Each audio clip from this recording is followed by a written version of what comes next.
வணக்கம் ஃப்ரெண்ட்ஸ், இன்னைக்கு என்ன பார்க்க போறோம்னா தமிழ்நாடு ஊரக வளர்ச்சி மற்றும் ஊராட்சி துறையில வந்து ஜாப் வேகன்சி விட்டுருக்காங்க. அலுவலக உதவியாளர் பதவிக்கு கல்வி தகுதி 8வது முடிச்சிருந்தா போதும். அதே மாதிரி நம்ம புதுசா டெலிகிராம் குரூப் ஆரம்பிச்சிருக்கோம். கீழே அதோட லிங்க் கொடுத்துருக்கேன். இதுவரையும் நம்ம சேனலை சப்ஸ்கிரைப் பண்ணாதவங்க சப்ஸ்கிரைப் பண்ணுங்க. புதுசா 2 சேனல் வந்து ஸ்டார்ட் பண்ணலாம்னு இருக்கோம். அதுக்குண்டான லிங்கும் கொடுத்துருக்கேன். அது ஃபியூச்சர்ல பெட்டர் கண்டென்ட் வரும். முடிஞ்ச அளவுக்கு அதுவும் சப்ஸ்கிரைப் பண்ணிக்கோங்க. வாங்க வீடியோக்குள்ள போலாம். நம்ம முன்ன சொன்ன மாதிரியே தமிழ்நாடு ரூரல் டெவலப்மெண்ட் அந்த பஞ்சாயத்து ராஜ் டிபார்ட்மெண்ட்ல வந்து ஜாப் வேகன்சி போட்டிருக்காங்க. நம்பர் ஆஃப் வேகன்சி பாத்தீங்கன்னா காலி பணியிடங்கள் வந்து 12 வேகன்சி. ஜாப் லொகேஷன் தமிழ்நாட்டுல. என்ன போஸ்ட் பாத்தீங்கன்னா ஆபீஸ் அசிஸ்டன்ட் போஸ்ட். இல்ல ஜெனரல் ஓசி கேண்டிடேட்டுக்கு வந்து 4 வேகன்சி ஒதுக்கிருக்காங்க. பிசிக்கு 3 வேகன்சி. பேக்வர்ட் கிளாஸ் முஸ்லிம்க்கு எந்த வேகன்சியும் கிடையாது. அதே மாதிரி எம்பிசி டிஎன்சிக்கு வந்து 3 வேகன்சி. எஸ்சிக்கு 2 வேகன்சி. எஸ்டிக்கும் எஸ்சிஏக்கு வந்து அருந்ததியருக்கும் ட்ரைபுக்கும் வந்து வேகன்சி கிடையாது. டோட்டலா 12 வேகன்சி. இதுக்கு கல்வி தகுதி பாத்தீங்கன்னா நீங்க 8வது முடிச்சிருக்கணும். அதே மாதிரி பாத்தீங்கன்னா இதோட வயது வரம்பு பாத்தீங்கன்னா இப்போ எஸ்சி எஸ்டில இருக்காங்கன்னு வச்சுங்க, அவங்களுக்கு வந்து 18ல இருந்து 35 வயசுக்குள்ள இருக்கணும் ஏஜ் லிமிட்.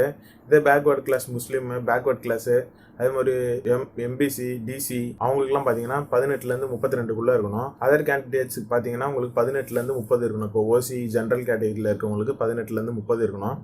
அதுக்கப்புறம் உங்களுக்கு இதுக்கு உண்டான ரிலாக்ஸேஷன் கம்ப்ளீட்டா தெரியும்னா அதோட டிஸ்கிரிப்ஷன்ல வந்து இதோட நோட்டிபிகேஷன் லிங்க் கொடுக்குறேன், மறக்காம செக் பண்ணிங்க. அதே மாதிரி நம்ம சேலரி பேக்கேஜ் பாத்தீங்கன்னா இந்த போஸ்ட்டுக்கு வந்தீங்க 15,700 ரூபா சொல்லியிருக்காங்க சேலரி பேக்கேஜ். அதே மாதிரி செலக்ஷன் ப்ரொசீஜர் பாத்தீங்கன்னா உங்களுக்கு மெரிட் லிஸ்ட் வச்சுதான் நாங்க செலக்ட் பண்ணுவாங்க. செகண்ட் வந்து உங்களுக்கு டைரக்ட் இன்டர்வியூ நடக்கும். அதே மாதிரி இது எப்படி அப்ளை பண்றதுன்னா, தகுதி உள்ள விண்ணப்பதாரர் தங்களதின் விண்ணப்பத்தை www.tnrd.go.in இணையதளத்தில் விண்ணப்ப படிவத்தை பதிவிறக்கம் செய்து பூர்த்தி செய்யப்பட வேண்டும். இணையதளத்தில் பதிவு செய்யப்பட்ட விண்ணப்பத்தை 8/3/2019 அன்று பிற்பகல் 5:40 இயக்குனர் ஊரக வளர்ச்சி மற்றும் ஊராட்சி இயக்ககம் 4வது தளம் பனகல் மாளிகை சைதாப்பேட்டை சென்னை 15 என்ற முகவரிக்கு நேரிலோ அல்லது தபால் மூலமாவோ அனுப்பப்பட வேண்டும் அப்படின்னு சொல்லியிருக்காங்க. அதாவது இந்த வெப்சைட்ல போயிட்டு நீங்க அதோட அப்ளிகேஷன் காப்பி வந்து பிரிண்ட் அவுட் எடுத்து அது எல்லாத்தையும் ஃபில்அப் பண்ணி 8/3/2019 அன்னைக்கு 5:45 வந்து இந்த கீழே கொடுக்கப்பட்டுள்ள அட்ரஸ்க்கு வந்து அனுப்பிச்சிடணும். ஒன்னு நேர்லயும் போய் கொடுக்கலாம், இல்லைன்னா நீங்க தபால் மூலமா அனுப்பலாம். இதுதான் இந்த அப்ளிகேஷன்.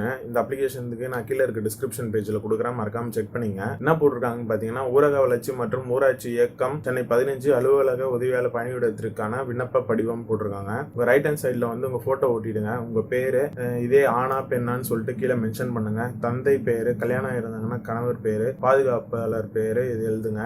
அதே மாதிரி பிறந்த தேதி எழுதுங்க. இன்னி வரையும் உங்களுக்கு ஏஜ் என்ன இருக்கோ அதை வந்து மென்ஷன் பண்ணுங்க. கல்வி தகுதினா முடிச்சிருக்கீங்களோ அதை மென்ஷன் பண்ணுங்க. உங்களுடைய கரெக்ட் அட்ரஸ் மென்ஷன் பண்ணுங்க. கீழே இருக்க உங்க தொலைபேசி நம்பரை வந்து கரெக்டா கொடுங்க. மதம் இந்துவா, கிறிஸ்துவரா, முஸ்லீமா, இதர மதத்தினரான்னு கேக்குறாங்க. வகுப்பு பிரிவு நீங்க என்ன கம்யூனிட்டியை சார்ந்தவங்கன்னு கேக்குறாங்க. ஆதி திராவிடா, பழங்குடியினரா, பிற்படுத்தப்பட்டவரா, மிகவும் பிற்படுத்தப்பட்டவரா, இல்ல பொதுவான்னு கேக்குறாங்க. இன்கேஸ் வந்து ஆதரவற்ற வினவி இல்ல உடமுற்றவர், கண் பார்வையற்றவர், முன்னாள் ராணுவத்தினர் அப்படி அப்ளை பண்றவங்களா இருந்தா இதுல எந்த ஆப்ஷனும் ஆம்ன்றது ஆம் கொடுங்க, இல்லை என்றால் என்று கொடுங்க. அதே மாதிரி விண்ணப்பத்தின் குறியிடப்பட்ட விவரங்கள் அனைத்தும் உண்மையாக இருக்கணும்ன்றாங்க.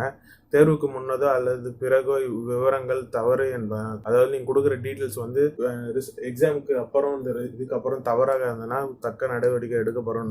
இது மீது குற்றவியல் வழக்கு மது பழிவிட என உறுதியளிக்கிறேன் என்று கொடுக்கப்பட்ட ஆவணங்கள் எல்லாம் உறுதி கரெக்டா இருக்கு அப்படின்னு சொல்லிட்டு நீங்க மென்ஷன் பண்ணி எந்த இடத்துல இருந்து அப்ளை பண்றீங்க, என்னைக்கு அனுப்புறீங்களோ இது வச்சு கூட அடிஷனலா நீங்க உங்க கல்வி தகுதி, உங்க ஜாதி சான்றிதழ், உங்க பிறப்பு சான்றிதழ், உங்க அடிஷனல் ஐடி ப்ரூஃப் எல்லாமே வச்சு போஸ்ட்லயோ இல்லைன்னா நேர்லயோ போய் அனுப்பிச்சிடலாம். இதான் ஃப்ரெண்ட்ஸ், இதுக்கு உண்டான தகவல் முழுமையா பயன்படுத்திங்க. அதே மாதிரி நம்ம சேனல்ல இதுவரையும் சப்ஸ்கிரைப் பண்ணாதவங்க சப்ஸ்கிரைப் பண்ணுங்க. கீழே இருக்க பெல் பட்டன் கிளிக் பண்ணிங்கன்னா நம்ம சேனல் போற ஒவ்வொரு வீடியோ உங்களுக்கு உடனுக்குடன் தெரிய வரும். இதுவரையும் நம்ம நிறைய ஜாப் வேகன்சிக்கு உண்டான வீடியோஸ் போடுறோம். உங்க சப்போர்ட்டை நிறைய தாங்க. இந்த எக்ஸாமுக்கு அப்ளை பண்ணி எழுதுற எல்லாருக்குமே ஆல் தி பெஸ்ட். நன்றி, வணக்கம்.